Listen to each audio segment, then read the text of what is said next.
Hey everyone, welcome back to Megan TV. Thank you for taking time today so we can talk some TV. Now, Game of Thrones Episode 1, Winterfell, delivered this week. Now, I want to go through this with you again. Got my Game of Thrones chalice with my beer in it. Ready to talk? Now, I don't know about some of you, but I really loved this first episode. I know from reading some things on the internet and watching some things since the episode aired on Sunday, some people wanted to call this the reunion episode. And I do kind of agree with that, but it was awesome. All the reunions that we saw throughout the show and how they were placed was just great. So let's get into it. Now, in the beginning of the episode, we start with the song Fire and Ice from Martin, and what we get this season is a brand new visual of the beginning, where now we see the wall in the beginning song, and they show that part of the wall has been broken through towards the East Watch. Also, then we come upon Last Hearth, which is like the last town that you can go to before you get to the wall. And then we have Winterfell. And then we also see in the beginning sequence that we go to King's Landing as well. So those are all the areas in the beginning that we see. Now, what I thought was interesting about the beginning was how we not only saw the aerial views of Winterfell and of King's Landing, but we also went inside of Winterfell and we went inside of King's Landing. And I think that means a lot for the end of this season, that we're going to be going really deep into these houses and into these stories. And also what was cool that I noticed, the picture on the sun where they have the swords, we see 3 new pictures come up, 3 new stories. In this whole story of Game of Thrones, where we see the dragon, the White Walker dragon, destroying the wall on one of the swords. And then we see on another sword that comes across the sun in the beginning is also of the Red Wedding. And then finally, when we see the sun, we see the sword of the dragons being born or coming into existence. Okay, so I just thought that that was pretty neat. Now, so when the episode starts, we know that Jon and Dany are arriving to Winterfell, and they have their big procession of the Unsullied and the Dothraki with them. And yet, it did take us back to that first episode when, well, not the very first episode, but the first episode when we see the Baratheons come to Winterfell, and Bran is climbing and Arya's running, and it's just, it was really cool how they did go back to all those scenes where you see Arya looking at the Hound as a woman now, and when she was little in her little helmet, if you go back and watch, you know, her looking at the Hound and being scared, and Bran up on the tree or wherever he was climbed up at the time to see them come in, and just to see them really coming back to like the roots of this show. Okay, so we see Dany and Jon arrive, and it's not a very welcoming place, the North. Okay, so Dany knows, she can see from all the eyes on her when they're doing this parade and they're coming into Winterfell. And then when she meets Jon's family, you know, it's even a little awkward for Jon too, when he hugs Bran. When Sansa meets Dany, you can tell like she's really trying, you know, with her guy's sister. It was kind of funny. You know, she's really trying to be nice to her, and Sansa's just not really having it. Okay, so we're starting to see like this new and improved Sansa in this story, where she has gone through so much in her life up until this point. And so that this is going to come into, it does come into play this episode, where there is some pushback about Dany from the people that Jon Snow loves the most, right? So from Sansa later on, and we'll talk about this with Sam. Now, so there is that tension. Also, another really good reunion was Tyrion and Sansa, because they have not seen each other since Joffrey was killed at his wedding. I just spilled a little bit. But anyway, so that was a really cool conversation between them, and I thought that the most important part of that conversation was her saying to Tyrion that how he's being really naive with his sister, that Cersei promised, to send those troops, and Jaime knows, and she knows obviously that she is not sending those troops. So just the fact that Tyrion is still holding on to this belief in the beginning of the episode, and we will know.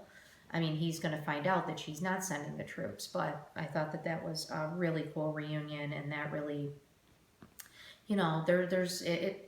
Tyrion, we're going to have some issues with Tyrion, I think, with him believing his sister again, and then he's going to find out that he's wrong, and I think, Tyrion's going to be tested a little bit, so that's going to be coming up.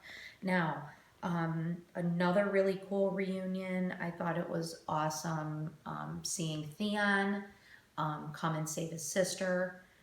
When we have Euron from the Iron Islands, he didn't really go back to the Iron Islands and stay there. He did come back to Cersei like he promised. Now, when Theon saves his sister, it was a really great scene, like he brings all those guys, because really Theon paid dearly to get those guys to come and help him. If you remember at the end of last season, where he really gets just the shit kicked out of him so that those guys will come and help him save his sister. So when he finally gets there, it's really awesome. He saves her, and then the first thing she does is headbutt him, which I just thought was awesome, because she's still pissed when he left her when Euron first took her. So, but then she does take him, and they have, a really nice moment together. And so that was really great too. That was an awesome reunion now. And then right in the middle, which I kind of mentioned this in my video last time, were they going to tell Jon Snow right away who he was? Or were they going to show us Jon and Dany still loving each other a little bit more, which is exactly what we saw this episode. Now, another way this episode really delivered from another prediction that I had in my last video was that Jon did finally ride Rhaegal in this episode. It was awesome. And he doesn't even know the significance of actually being able to ride that dragon yet. He doesn't even realize it's not just because he's in love with Dany and Dany's cool with him that he's able to ride this dragon. It's because he is part Targaryen, and the connection that the Targaryens have with their dragons is a very strong one. It's like a parent and child connection. So that was like an awesome scene in the middle of the episode, where we have Jon and Dany riding the dragons, falling more and more in love with each other. And there was a little bit of, comic relief in there too, with Jon almost falling off and her kind of giving him a hard time. But that was really beautiful. And it also, I think, was awesome that they put that in, because that's, next time Jon needs to ride Rhaegal when they're fighting the White Walkers next episode, I'm hoping he's just going to be able to jump on and just ride him now. So it was really kind of like good practice if you think about it too. But it was really awesome. I saw after the episode, that they show on HBO, and then inside the making of this episode, and where Amelia Clark actually describes it as like their magic carpet ride together. So I thought that was really neat. Now, but it was even funny too in that same scene with Drogon kind of getting a little jealous, kind of gives Jon Snow like the stink eye. I thought that was really funny. Now, I read this article in the New York Times where they're calling Jon and Daenerys, the author called him Daenerys, which I thought that was kind of cool, like a Benjelina and all that stuff or whatever. So anyway, so we have Jon and Dany loving each other. Okay, so then another awesome reunion that we saw throughout the episode was Arya coming down, where we have Gendry and the Hound making swords and making weapons from dragon glass. We know that from the previous season when they went to Dragonstone and they took all this dragon glass, so now they have to make all these weapons with them. It was a really cool reunion between the Hound and Arya, when she says to him, or where he says, "You left me to die," and she says, "Well, I stole from you first," you know. So, but it was kind of like where they're still, you know, she's still giving the Hound a pass. So I'm still pretty certain about my prediction about the Hound being able to kill his brother, the Mountain, but we'll have to find out. But it was also cute with Gendry and Arya, because if you remember, Arya, you know, really kind of had a crush on Gendry. You know, he was kind of, you know, like it was her first little crush, and now she's coming to him as this confident warrior and asking him to make this weapon. And they kind of have the same, not kind of, they have pretty much the, you know, the same kind of conversation that they did when she was younger and still, you know, pretending to be a boy, when he says, "I should be calling you Lady Stark." And she says, "I'm not a lady." And he says, "Oh, okay, lady." You know, so it was like really cool throughout the episode how they really, for us real true Game of Thrones lovers, you know, we're watching this episode and really being able to think back at times where we saw these same things happening. Like another reunion with Arya was her beautiful reunion with her brother, Jon Snow. And how they, you know, how she jumps up and hugs him is the same way she hugs him when she's young, after he gives her needle, you know, and they're saying goodbye to each other. And it's just, you know, so many things that they're coming back to, you know, like really coming back to the roots of the show and why we really loved it from the beginning, and everything that we know about all of these characters and what they've gone through these 7 seasons, and how, you know, they have just all slowly but surely taken all of these people and just, you know, found a way to put them together. When they are talking in Winterfell, they do send the boy Ned Umber back to Last Hearth. So, you know, and we know what happens to him. And we'll talk about that in a minute. But I thought that that was important that they are all coming together and talking there, because there was one thing when Jon and Dany are first come upon Winterfell, and, you know, everyone's greeting each other, and Bran stops everyone and says to Daenerys, "Your dragon is a White Walker. They have broken through the wall. They are on their way here. Like, we don't have time for this shit." You know? So that is what I really appreciated when Jon and Dany first show up to Winterfell too. So we know that, so when they do come together in their hall to talk to the other lords of the North, and then of course, then we have to have this little wrinkle with people having a problem with Jon giving up, you know, bending the knee to Daenerys and giving up his title of the North, which I thought was really, you know, like they made it a little bit more dramatic, because we knew what Jon was going to find out, that Jon Snow really has the claims to the throne, even more than Dany does. So, so they are talking in that, you know, at Winterfell, and they do send that boy back to Last Hearth, so he can tell his people, and he's bringing horses and wagons. And then we see that Tormund, which was awesome, when we do see the scene of Tormund and Beric coming up to the Last Hearth. And there is blood, and there's broken wagons, and things are broken, but there are no bodies anywhere. So they already know from what they survived at the wall, and the fact that Tormund, our awesome bearded wildling, survived.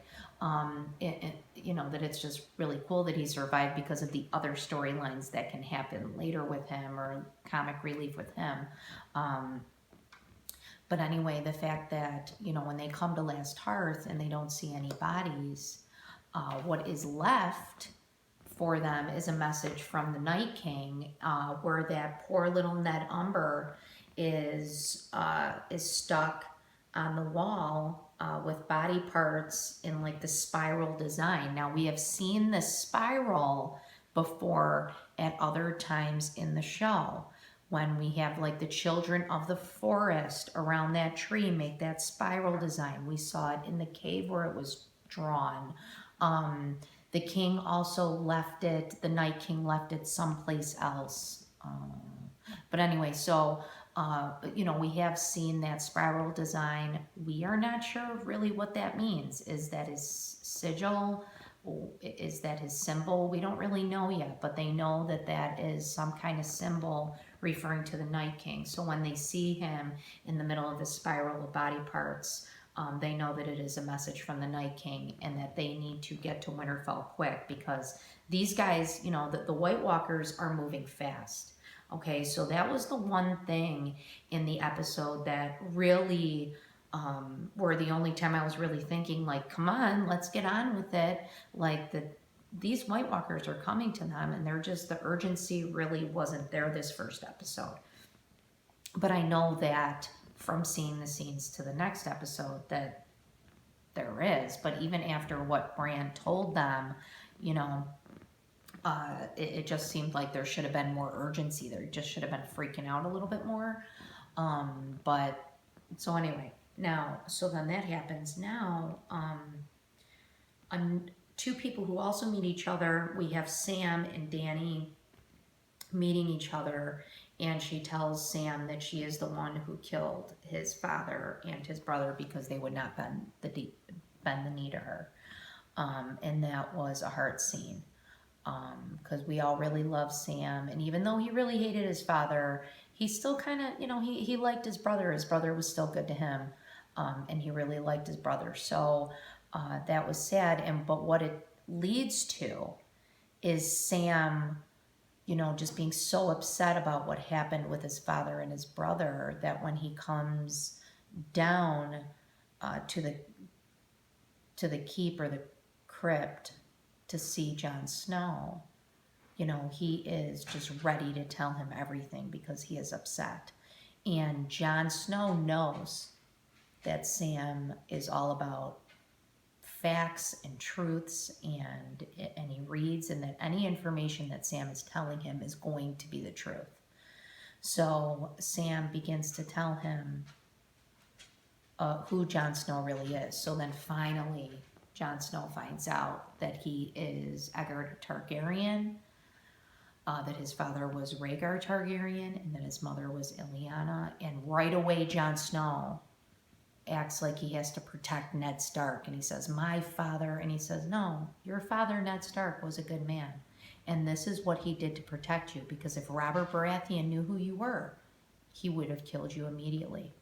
Okay, so, you know, then he really has to sit back and realize that, oh my God, like I am the one who has the right to the throne. And not only that, all of the personal problems that are going to come along with him knowing this about himself. What is he going to do about Dany now? What is he going to do? I mean, you could see the look on his face. He knows, he's thinking, I am in love now with my aunt? Like, wow. So, what is going to happen, you know, next week? Are they, you know, what is going to happen when Jon and Dany are really talking, or when this comes out? Now, so, also we have Euron, and our Cersei moment, which was awesome. So I'm coming back to that a little bit, where we have Euron Greyjoy come with all of his ships from the Iron Islands to Cersei. And also he brings along this person, Captain Strickland. and he is the leader of the Golden Company. So we have to find out a little bit more about him and what he's going to play and what is the Golden Company. Or are they just a company that has a lot of gold? But Cersei is kind of put in a predicament in this episode where she has to have sex with Euron, where she really doesn't have to, but she decides to, because he brings her all the ships and his men. So Cersei, also though, because I think she is just so pissed about having done that, because she already knows that Jaime's gone. I mean, she knew Jaime was gone before she had to have sex with Euron. So I think she was so pissed off that she had to like break her principles and kind of give in to this guy a little bit, just so that, you know, he won't leave with his ships and with his men, because she needs him and she's using him. And she knows how long Jaime's been gone, but then she goes to Bronn and asks him to kill Jaime and Tyrion, and she gives him what? The crossbow that Tyrion used to kill their father. So I just thought that that was, you know, just so Cersei, like one of like Cersei's last things that she's going to be able to do to show her cruelty. So, but anyway, even though, you know, I'm not feeling sorry for Cersei, I thought it was kind of funny that, you know, that guy kind of talked her into that. Now, is Cersei really pregnant? I don't think she's really pregnant. Now, she wasn't drinking wine in front of her brother Jaime, and she wasn't doing it in front of Tyrion because she knew she was tricking him the whole time. You know, she kind of used his compassion and them talking about her children last season to make him believe that, you know, that she was really going to send the troops along. So, but then after Euron and Cersei have sex, she is clearly drinking wine, speaking to him, and then she kind of goes like, ugh, when he makes, you know, some kind of, when he mentions about him being a father and planting a little king in her womb or whatever, and she's just kind of like, ugh. So I think that that shows a lot about the fact, you know, maybe that she is pregnant then, because she was kind of like, and she touched her stomach, and she's just drinking wine, so we don't know that. So we don't know. It could go either way with her. You never know. So there was one thing that I went back and watched, and this was, you know, like leading up to the last episode, and I had watched it even before my last predictions video, but it kind of came to me after watching, excuse me, this first episode, where if you remember, if you go back to the second season, when Dany has her dragons taken away from her in Karth, and she has to go up into the House of the Undying to get them. And remember, she argues with Sir Jorah and says, you know, you have to take me to them. It doesn't matter. I'm not leaving without them. That's also another time that she says, I can't have any other children.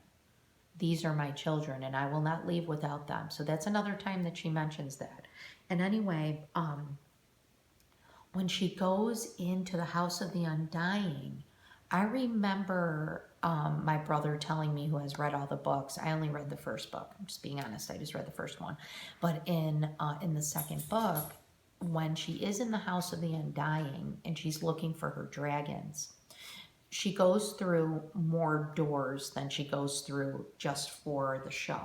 Okay, so the episode that we see at the end of the second season is she gets brought up into the House of the Undying, and she is looking at all these doors. She goes to the first door, and she walks into the Great Hall of King's Landing. We know what it is. She doesn't at the moment. And it's snowing, and she looks up, and the ceiling of the Great Hall in King's Landing is all destroyed, and there's just snow coming, raining through the Great Hall, and she looks and she sees the Iron Throne there, and it's also covered in snow. And right when she's about to touch the Iron Throne, she hears her dragons off in the distance and knows that she has to leave, and that she has to follow her dragons to get them. So, but I was really thinking about that when I thought that for the show, they only showed 2 doors that she goes through, but the one that they chose was it was kind of like a, like a premonition, like something that we were going to see in the future, that we were going to see King's Landing, that great hall, and she looked up and it's all destroyed, and it kind of looks like it was destroyed with fire. So now what I'm thinking, after this first episode, and after seeing,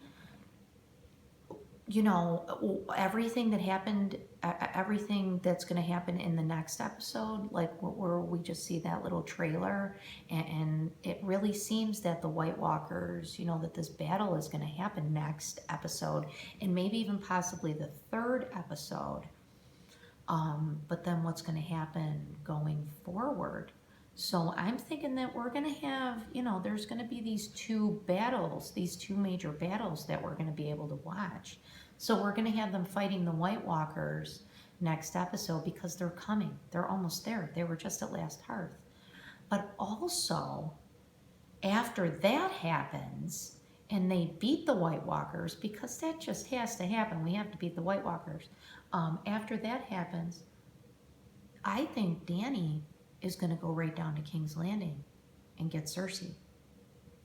I already said that I think Arya is going to be able to kill Cersei, but where she's going to come down, and we are going to see, that happen to that Great Wall.